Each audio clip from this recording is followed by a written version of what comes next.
ஏன் ஆண்டவர் இந்த காரியத்தில் இவ்வளவு தீவிரமா இருக்கிறார் என்றால், ஆமென், மற்றவர்களுடைய வாழ்க்கையில் அடைபட்டிருக்கும் போது உலகத்திலிருந்து கேள்விகள் எழுப்பாது.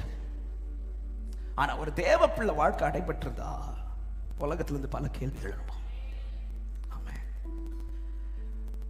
வார்த்தையை நம்பி நடக்கிற தேவ பிள்ளைங்க, தேவனை ஆராதிக்கிற தேவ பிள்ளைங்க, தேவனுக்காய் வைராக்கியமா இருக்கிறவங்க லைஃப்ல ஒண்ணு நடக்கலைன்னா உலகமே கேள்வி கேட்கும்.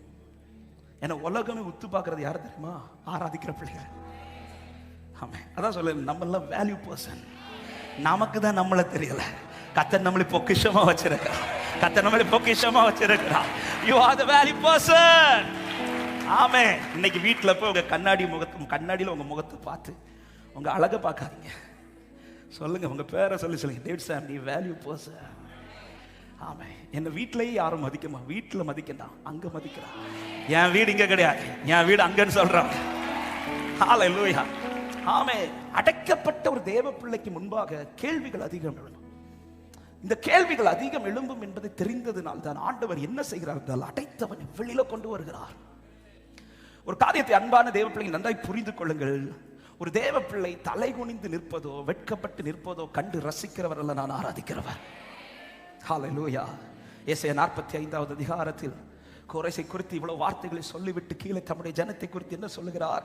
16-17 வசனங்களை வாசியுங்கள்.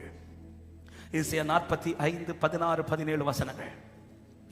விக்கிரகங்களை உண்டு பண்ணுகிற அனைவரும் வெட்கப்பட்டு லட்சையடைந்து ஏகமாய் கலங்கி போவார்கள். 17வது வசனம், இஸ்ரவேலோ கர்த்தராலே நித்திய இரட்சிப்பினால் இரட்சிக்கப்படுவார்.